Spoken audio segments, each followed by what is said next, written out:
কলেজের পাশাপাশি মনে করছেন যে আমরা এখানে একটা টং দোকান মানে চায়ের দোকান করতাম।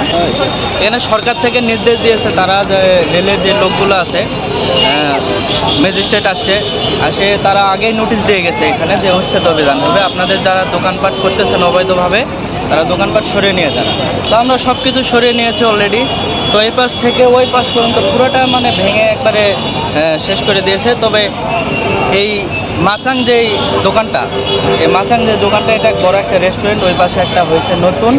তো এগুলা কেন ভাঙা হচ্ছে না, এটা এখন আমার বক্তব্য যে এখানে অবশ্যই তারা হয়তো টাকা দিয়ে বা অবৈধভাবে এগুলা মানে করে রাখছে, তাই জন্য এখানে ভাঙা হচ্ছে না। কারণ এই পাশ দিয়ে কিন্তু মাটির নিচ দিয়ে রেল লাইন আছে, এই পাশ লাইন আছে, ঠিক আছে। তো এই পাশে ভাঙা হলে এই পাশে কেন ভাঙা হবে না, এটা আমার মানে এখনো জানা হয় নাই বা জানার বাহিরে যে কেন ভাঙা হচ্ছে না। সবগুলা ওই ম্যাচটা সবগুলা ভাঙছে, কিন্তু এই দুইটা স্থাপনা রাখছে, কিন্তু এর ভিতরে হলো মাটির নিচে হলো রেল লাইন আছে, পুরা রেল লাইন।